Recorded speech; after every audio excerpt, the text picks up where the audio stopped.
नमस्कार बच्चों, स्वागत आप सभी का Shri Shyam group of education के यूट्यूब चैनल पर। मैं विकास शर्मा आपको +2 की फिजिक्स करवा रहा हूँ और इसके अंदर हम लोग 9वां चैप्टर जो है वो शुरू कर चुके हैं। 9वें चैप्टर के अंदर आप लोग पढ़ करके आए हो अभी तक फैराडे और हेनरी के प्रयोग। उसके अलावा हम लोगों ने पढ़े फैराडे के नियम। अब अपने बात करने वाले हैं प्रेरित आवेश तथा प्रेरित धारा के मान की, कि हमारे पास में जो प्रेरित धारा और प्रेरित आवेश है वो कितना होता है। अपना टॉपिक है प्रेरित धारा तथा प्रेरित आवेश।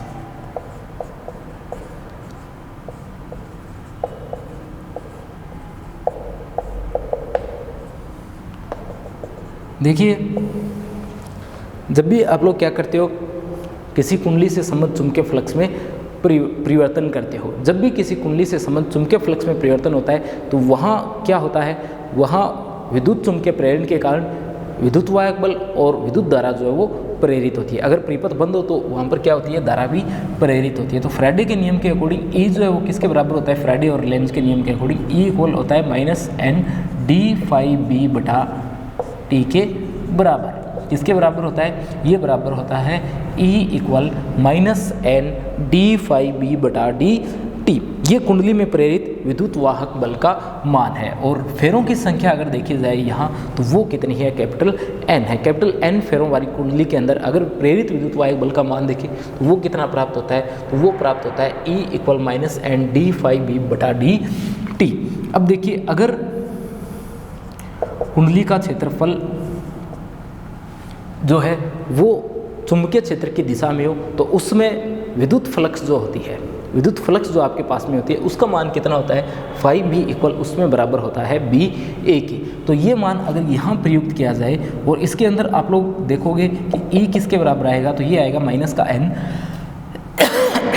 d/dt और b a के। अगर b का मान क्या हो, नियत हो, b नियत हो और a परिवर्तित होता हो, a क्या होता हो, परिवर्तित होता हो या परिवर्तनशील हो, तो उसमें e किसके बराबर आएगा, -N/b और dA/dt के बराबर आएगा। अगर होता आपका a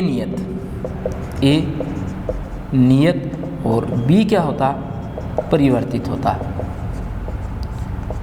होता तो उसमें आपके पास में E का मान कितना आता, तो E का मान आता -NA और dB/dt कितना आता, E इक्वल -NAdB/dt और E इक्वल आता -NBdA/dt। जो नियत है उसे अपने कहाँ रख देते हैं, ये जो आपका अवकलन है इससे बाहर लिख देते हैं। ठीक है, आगे बात करते हैं अपने कि आपके पास में तो समीकरण ये है E इक्वल -N/d∅b/dt। अब अगर अपने मान करके चले कि कुंडली जो है उसका प्रतिरोध कितना हो, कैपिटल R हो। यदि कुंडली का प्रतिरोध कितना हो, कैपिटल R हो, कुंडली का प्रतिरोध कैपिटल R हो और उसमें प्रेरित धारा कितनी हो, उसमें प्रेरित धारा हो I क्या हो, प्रेरित धारा हो। उसमें आपके पास में जो ओम का नियम होता है उसके अकॉर्डिंग क्या आएगा, उसके अकॉर्डिंग आपका V इक्वल होता है RI के। किसके इक्वल होता है, V आपका RI के बराबर होता है, यानी I आपका किसके बराबर होता है, V/R के बराबर होता है। ये फॉर्मूला अपने किससे लिखते हैं, ओम के नियम से लिखते हैं। पर यहाँ आपके पास में क्या है, प्रेरित विद्युत वाहक बल है, इसलिए V की जगह क्या लिख देंगे, E लिख देंगे। ठीक है, तो I आपका किसके बराबर आ जाएगा, ये आ जाएगा इस फॉर्मूले को रखने के बाद में समीकरण 1 को -N/R और d∅b/dt के।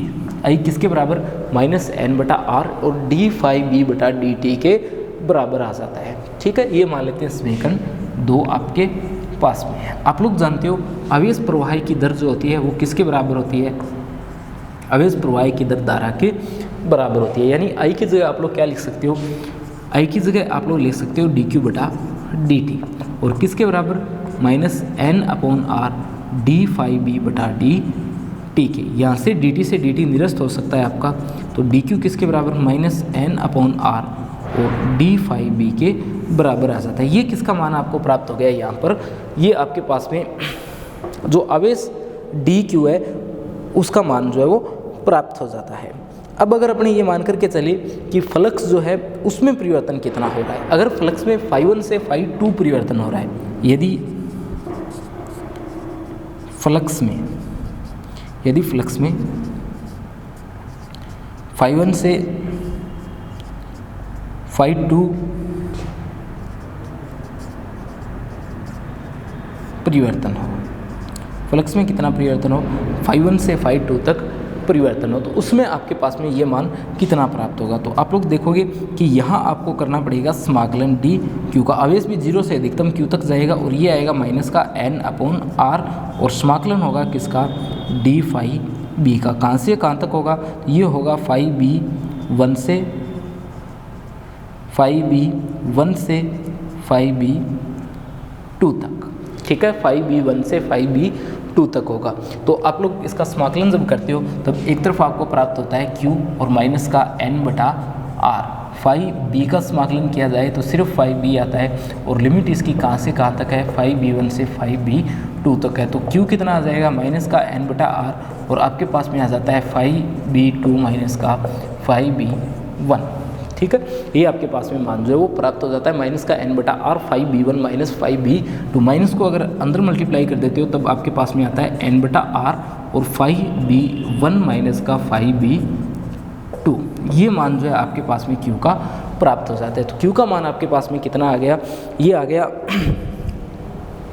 Q इक्वल n/r और phi B 1 minus phi B 2 आ गया, ठीक है।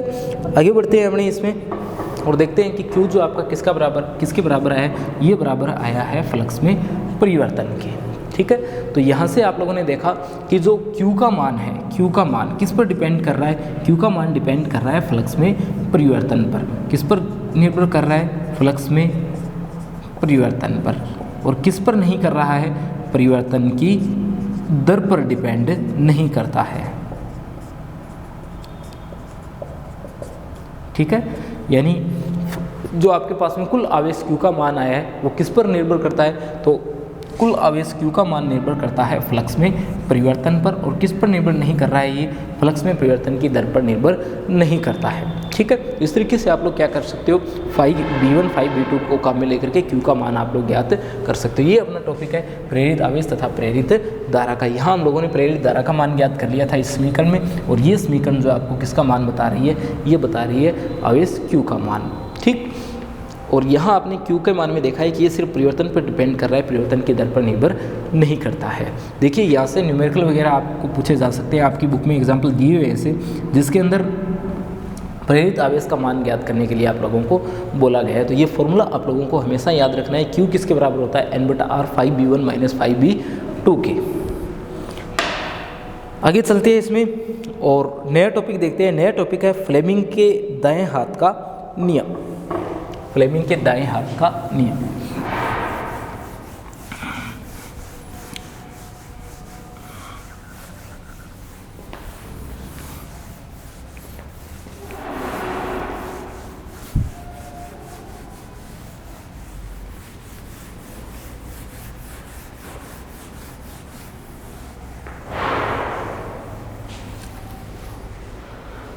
देखिए फ्लेमिंग के दाएं हाथ का नियम जो है वो आपको क्या बताता है,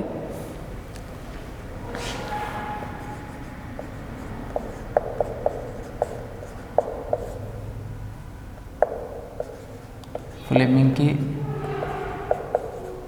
दाएं हाथ का नियम।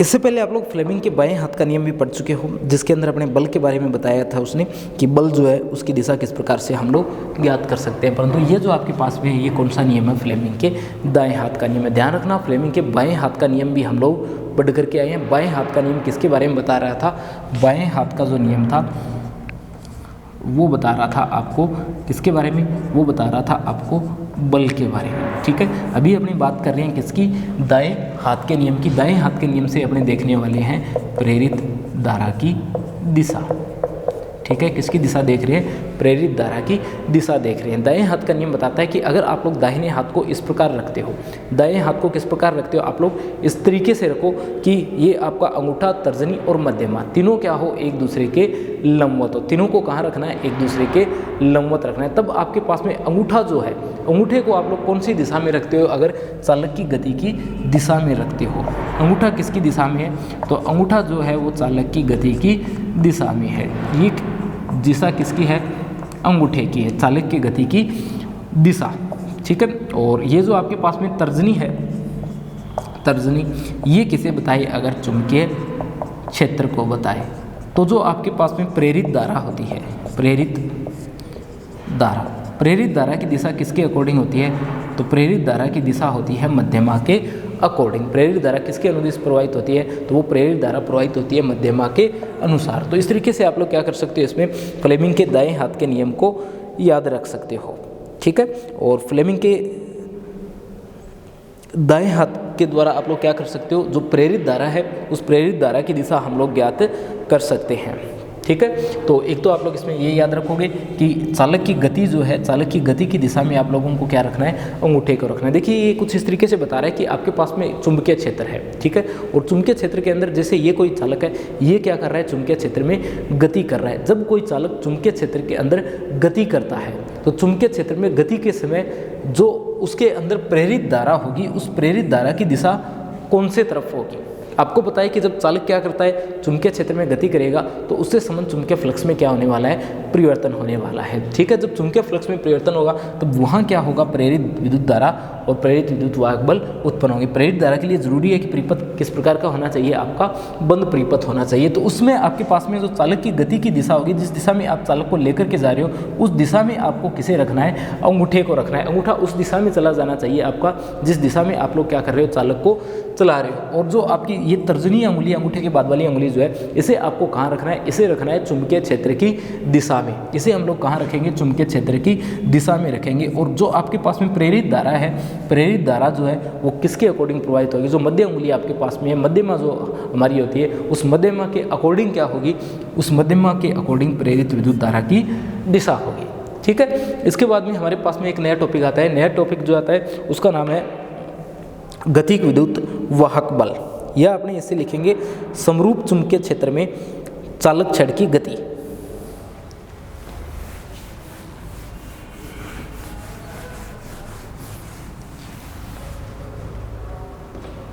हमारा नया टॉपिक है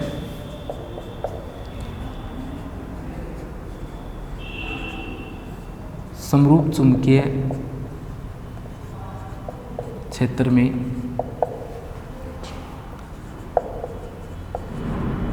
चालक छड़ की गति के कारण, चालक छड़ की गति के कारण प्रेरित विद्युत वाहक बल, ठीक है, गति के कारण प्रेरित विद्युत वाहक बल। और इसी टॉपिक को अपने जानते हैं गतिक विद्युत वाहक बल के नाम से। गतिक विद्युत वाहक बल, ठीक है। इसी को अपने किस नाम से जानते हैं, गतिक विद्युत वाहक बल के नाम से जानते हैं। मान लेते हैं हमारे पास में क्या है, कोई एक चालक है, हमारे पास में क्या है, कोई एक चालक है। वो चालक कहाँ स्थित है, वो चालक जो है इस तरीके से स्थित है, ठीक है। इस तरीके से हमारे पास में क्या है, चालक जो है वो स्थित है। चालक जो है वो रखा है हम लोगों ने लंबवत रखा है। चालक जो आपके पास में उसका नाम मान लेते हैं P और Q है, और उसे अपने समरूप चुंबकीय क्षेत्र के लंबवत क्या कर रहे हैं, V वेग से गति करवा रहे हैं।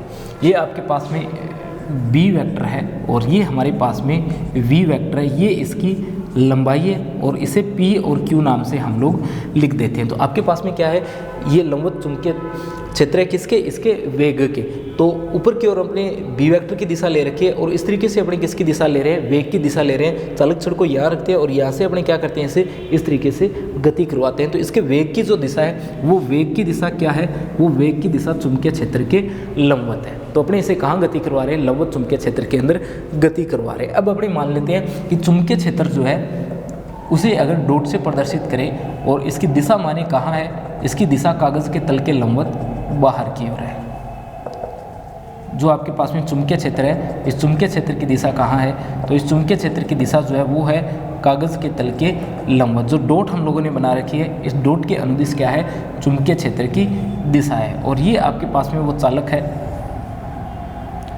ये एक चालक है, चालक का नाम क्या है, पी क्यू है। इसके एक सिरा जो है उसका नाम पी है और दूसरे सिरे का नाम क्यू है। और इसे अपने क्या कर रहे हैं, लंबवत चुंबकीय क्षेत्र के अंदर v वेक्टर वेग से या v वेग से क्या करवा रहे हैं, एक समान रूप से गति करवा रहे हैं। ठीक है, देखिए चुंबकीय क्षेत्र जो आपके पास में डॉट के अकॉर्डिंग है, डॉट मैंने आपको बताया था कागज़ के तल के लंबवत बाहर की ओर होती है, तो इसकी दिशा कहाँ है, कागज़ के तल के लंबवत बाहर की ओर है। और इसके अंदर अपने लंबवत रूप से किसे रख रखा है, इस चालक छड़ को रख रखा है। और यहाँ से अपने क्या करवा रहे हैं, इसे गति करवा रहे हैं। जब आप लोग इसे गति करवाते हो तो जो चालक छड़ होती है, चालक छड़ के अंदर क्या मिलते हैं, चालक छड़ के अंदर मिलते हैं मुक्त इलेक्ट्रॉन। ठीक है, जो चालक छड़ आपके पास में उसके अंदर क्या होते हैं, मुक्त इलेक्ट्रॉन होते हैं। या आप लोग बोल सकते हो कि चालक जो होता है उसमें क्या पाए जाते हैं, मुक्त आवेश पाए जाते हैं। जो मुक्त आवेश आपके पास में होते हैं, वो मुक्त आवेश होने के कारण, इससे पहले आप लोग पढ़ करके आए हो कि जब भी किसी आवेश को चुंबकीय क्षेत्र में गति करवाया जाता है, तो चुंबकीय क्षेत्र में गति के कारण, जब भी किसी आवेश को आप लोग क्या करवाते हो, चुंबकीय क्षेत्र में गति करवाते हो, तो चुंबकीय क्षेत्र में गति के कारण उस पर चुंबकीय क्षेत्र क्या करता है, बल लगाता है, जिसे अपने चुंबकीय बल के नाम से जानते हैं। तो आपके पास में जो चालक होता है, चालक के अंदर क्या होते हैं, मुक्त इलेक्ट्रॉन होते हैं। तो उन मुक्त जो आवेश आपके पास में ये भी चालक के अंदर गति करेंगे। जब ये गति करेंगे तो आप लोग क्या करोगे, चुंबकीय क्षेत्र के अंदर जब इसे गति करवाओगे तो चुंबकीय क्षेत्र के अंदर आवेशों की गति के कारण उन पर क्या लगेगा, एक बल लगेगा। और ये जो बल आपके पास में लगने वाला है, ये कितना लगेगा, ये बल लगेगा Fm इक्वल QV ठीक है, वेक्टर लगा देते हैं इस तरफ, तो Fm वेक्टर कितना आएगा, QV vector cross B vector जो आपके पास में है वो बल आ जाएगा। ठीक है, और इसके कारण ये क्या करते हैं, एक सिरे से दूसरे सिरे की ओर गति करना प्रारंभ कर देते हैं। ठीक है, और यहाँ ये जो गति होगी इस पर बल इस तरीके से लगेगा कि जो आपके पास में आवेश वाहक है वो P से किस ओर जाना शुरू कर देंगे, Q की ओर जाना शुरू कर देंगे, जिससे आपका एक सिरा तो क्या हो जाएगा, पॉजिटिव, और एक सिरा क्या हो जाएगा, नेगेटिव हो जाएगा। यानी दोनों सिरे जो है इनके मध्य क्या उत्पन्न हो जाएगा, तो इन दोनों सिरों के मध्य उत्पन्न हो जाता है विभवांतर। इन दोनों सिरों के मध्य क्या उत्पन्न हो जाएगा, विभवांतर उत्पन्न हो जाएगा। और इस विभवांतर के कारण यहाँ क्या होगा, इस पर विद्युत क्षेत्र की वजह से भी, विभवांतर की वजह से विद्युत क्षेत्र उत्पन्न होगा। और उस विद्युत क्षेत्र की वजह से भी क्या होगा, ये जो आपके पास में आवेश वाहक है इन पर क्या लगेगा, बल लगेगा। और विद्युत क्षेत्र की वजह से लगने वाले बल का मान कितना होता है, ये होता है F vector equal QE vector. ठीक है, अब ये बल कब तक लगता रहेगा, जो आपके पास में Fm equal QV V cross B हम लोगों ने लिख रखा है, तो इसकी वजह से आवेश वाहक गति कर रहे हैं, ये कब तक गति करते रहेंगे, कब तक इन पर बल लगता रहेगा, तो ये बल तब तक लगता रहेगा या ये तब तक गति करते रहेंगे जब तक दोनों बल जो है वो एक दूसरे के बराबर और विपरीत ना हो जाए। ठीक है, यानी विद्युत क्षेत्र जो है वो चुंबकीय क्षेत्र के बराबर और विपरीत ना हो जाए, यानी दोनों का कुल योग जो है वो कितना ना हो जाए, 0 ना हो जाए। जब तक संतुलन अवस्था प्राप्त नहीं हो जाती Fm प्लस Fe इक्वल 0, तब तक ये बल जो है इस पर कार्य करता रहेगा। यानी QE वेक्टर जो है ये कब तक कार्य करता रहेगा आपके पास में, जब तक ये दोनों जो कितना ना हो जाए, 0 ना हो जाए। जब ये 0 हो जाएंगे तब आप लोग देख सकते हो कि QE वेक्टर जो है वो किसके बराबर होता है, minus QV vector cross B vector के बराबर होता है। Q से Q कैंसिल हो जाता है और E वेक्टर किसके बराबर आ जाता है, minus V cross B vector के बराबर आ जाता है। ये समीकरण आपको यहाँ से प्राप्त होती है। और अगर परिमाण के रूप में आप लोग इसे लिखते हो, परिमाण के रूप में लिखा जाए, जब इसे परिमाण के रूप में, तो परिमाण के रूप में जब अपने इसे लिखते हैं तो अपने लिखेंगे VB साइन थीटा। ठीक है, क्या लिखेंगे, E equal VB sine theta लिखेंगे। परिमाण के रूप में लिख रहे हैं इसलिए प्लस माइनस तो कुछ लगाएंगे नहीं, E equal VB sine theta लिखेंगे। और जब थीटा का मान कितना होता है, 90 डिग्री होता है। थीटा का मान कितना डिग्री होता है, 90 डिग्री होगा आपके पास में।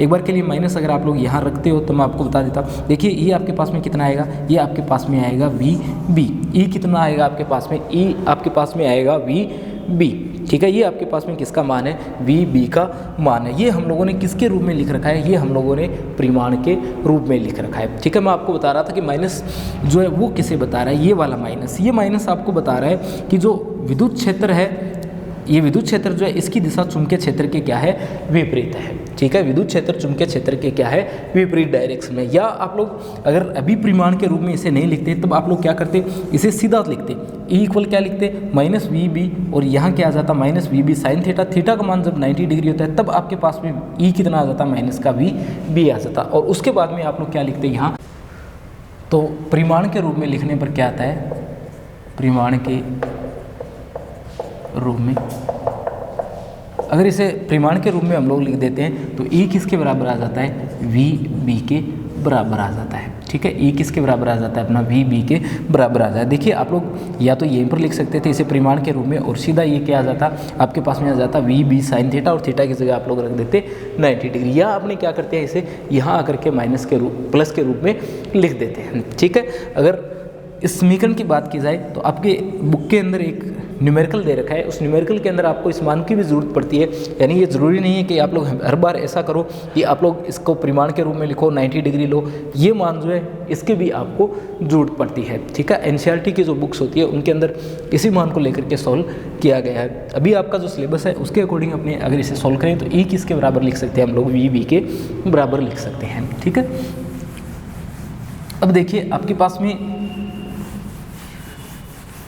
इसकी गति के कारण क्या होगा, विद्युत चुंबकीय प्रेरण के कारण एक विद्युत वाहक बल प्रेरित होगा। यहाँ पर क्या होगा, एक विद्युत वाहक बल जो है वो प्रेरित होगा। उस प्रेरित विद्युत वाहक बल का अगर अपने मान ज्ञात करें तो वो प्रेरित विद्युत वाहक बल देखिए किसके बराबर आएगा, तो वो प्रेरित विद्युत वाहक बल आपका आने वाला है, ये जो ई हम लोगों ने लिख रखा है ये प्रेरित विद्युत वाहक बल को बता रहा है। ध्यान रखना, प्रेरित विद्युत वाहक बल को इस ई से लिखा गया है और विद्युत क्षेत्र की तीव्रता को कैपिटल ई से लिखा गया है। ठीक है, तो ये अपना प्रेरित विद्युत वाहक बल जो है ये किसके बराबर आएगा, ये आने वाला है एकांक आवेश को एक सिरे से दूसरे सिरे तक ले जाने के लिए, एकांक आवेश को एक सिरे से, एकांक आवेश को एक सिरे से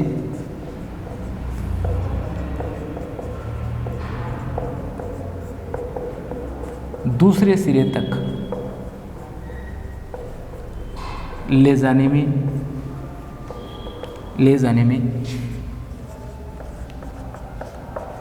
क्षेत्र के विरुद्ध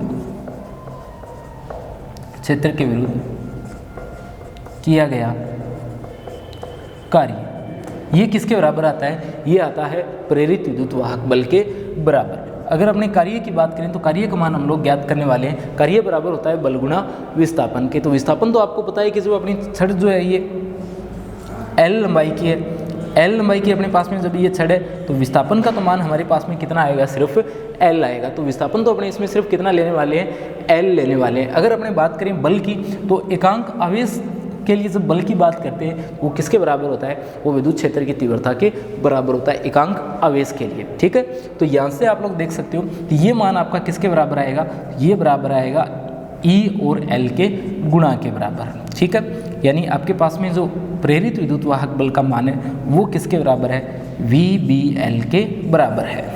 ठीक है, ये आपका ई जो है प्रेरित विद्युत वाहक बल, ये मान किसके बराबर आ गया अपना, ये बराबर आ जाता है वी बी एल के। और इसे अपने किस नाम से जानते हैं, इसे हम लोग जानते हैं गतिक विद्युत वाहक बल के नाम से। ये हमारे पास में किसका सूत्र है, तो ये हमारे पास में गतिक विद्युत वाहक बल का सूत्र है। दूसरा, यहाँ जो हम लोगों ने लिख रखा था कि ये थीटा जो अपने पास में ये कितना डिग्री है, 90 डिग्री है। अगर ये थीटा 90 डिग्री नहीं होता, यानी ये थीटा 90 डिग्री न होकर के कोई एंगल थीटा ही बन रहा होता, तो उसमें आपके पास में गतिक विद्युत वाहक बल का सूत्र क्या था, तो ये आता E equal V B L sine theta. ठीक है, ये सूत्र जो आपको यहाँ पर प्राप्त हो जाता, E equal V B L sine theta. ठीक है, तो ये सूत्र जो है हम लोग यहाँ पर लिख सकते थे अगर आपके पास में ये जो थीटा है इसका मान 90 डिग्री प्राप्त नहीं होता। नेक्स्ट अपना इसके अंदर टॉपिक आता है असमान चुंबकीय क्षेत्र में नियत वेग से गति के कारण आयताकार लूप में प्रेरित विद्युत वाहक बल। ये अपने पास में था समरूप चुंबकीय क्षेत्र में चालक छड़ की गति के कारण विद्युत वाहक बल। और नेक्स्ट जो अपना टॉपिक है वो आता है आयताकार, किसी आयताकार लूप के लिए।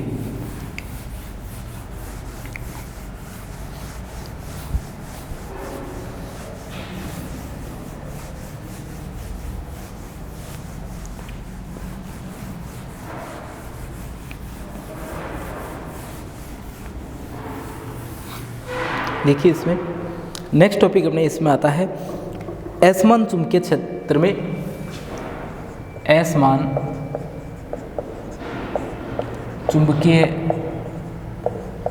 क्षेत्र में नियत वेग से गतिशील आयताकार लूप के कारण, नियत वेग से गतिशील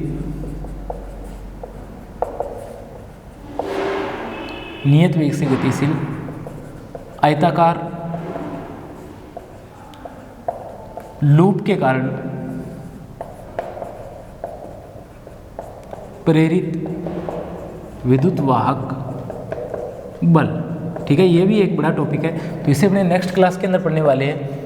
आयताकार लूप के कारण जो प्रेरित विद्युत वाहक बल आता है, इसके बारे में कुछ एक बेसिक बातें यहाँ से मैं आपको बता देता हूँ कि आयताकार लूप जो होता है उसके अंदर प्रेरित विद्युत वाहक बल जो है वो किस प्रकार से उत्पन्न होता है। तो सबसे पहले इसमें अपने क्या करते हैं, एक आयताकार लूप लेते हैं कि हमारे पास में क्या है, एक आयताकार लूप है। ये हम लोगों ने इसे रख दिया है PQRS। PQRS जो है ये आपके पास भी क्या है, एक आयताकार लूप है। ये लूप जो है इसकी चौड़ाई मान लेते हैं, आयताकार लूप की चौड़ाई कितनी है, स्मॉल b है, और लंबाई कितनी है, स्मॉल l है। तो स्मॉल l लंबाई और b चौड़ाई का हमारे पास में क्या है, एक आयताकार लूप है। और ये लूप कहाँ स्थित है, तो ये असमान चुंबकीय क्षेत्र में स्थित है। इस तरीके से क्या है, ये असमान चुंबकीय क्षेत्र में स्थित है। B1 और B2 असमान चुंबकीय क्षेत्र के अंदर स्थित है। ये असमान चुंबकीय क्षेत्र कहाँ है, ये असमान चुंबकीय क्षेत्र जो है वो कागज के तल के लंबवत ऊपर की ओर आप लोग जो है वो मान सकते हो। ठीक है, देखिए मैं आपको एक बार इसके बारे में बता देता हूँ थोड़ा। ये डॉट के रूप में जो आपने बना रखा है, ये डॉट जो है ये किसे दर्शा रहे हैं, ये चुंबकीय क्षेत्र की दिशा को दर्शा रहे हैं। थोड़े बड़े बन गए, इनको डॉट के रूप में आप लोगों को बनाना है। तो देखिए आप लोग इसमें कि जो चुंबकीय क्षेत्र है वो किस तरीके से है, चुंबकीय क्षेत्र इस तरीके से है, और जो आयताकार लूप है वो इस प्रकार है। तो इस प्रकार का आयताकार लूप है और इस तरीके से क्या है, इस पर चुंबकीय क्षेत्र है। एक तरफ B1 है और दूसरी तरफ क्या है, B2 है। तो ये कहाँ स्थित है, ये असमान चुंबकीय क्षेत्र में स्थित है। असमान चुंबकीय क्षेत्र के अंदर आपका ये जो आयताकार लूप है ये क्या कर रहा है, गति कर रहा है। जब ये लूप गति करेगा तो लगातार क्षेत्रफल जो है वो अलग अलग होगा, यानी B1 और B2 चुंबकीय क्षेत्र जो है इनमें जो क्षेत्रफल होगा उसका मान आपको अलग प्राप्त होगा। कुछ क्षेत्रफल B1 से जाएगा और कुछ क्षेत्रफल जो है B2 के अंदर प्रवेश करेगा, तब उसमें आपके पास में क्या होगा, फ्लक्स में परिवर्तन होगा। और फ्लक्स में परिवर्तन होने के कारण यहाँ पर क्या होगा, देखो फ्लक्स में क्या होगा, परिवर्तन होगा। फ्लक्स में परिवर्तन के बारे में मैंने आपको बताया था कि फाई किसके इक्वल होता है, ये बराबर होता है BA कोस थीटा के। तो यहाँ से थीटा, ए और बी तीनों में से किसी को भी बदल करके आप लोग क्या कर सकते हो, फ्लक्स में परिवर्तन कर सकते हो। ये जो कंडीशन है यहाँ कौन बदलेगा, ए बदलेगा। तो इस प्रकार अपने क्या करेंगे, फ्लक्स में परिवर्तन करेंगे। फ्लक्स में परिवर्तन होने से क्या होगा, विद्युत चुंबकीय प्रेरण के कारण प्रेरित विद्युत वाहक बल और प्रेरित विद्युत धारा उत्पन्न होगी, और उसका मान अपने क्या करना है, ज्ञात करना है। इसके बारे में अपने पढ़ेंगे नेक्स्ट वीडियो के अंदर।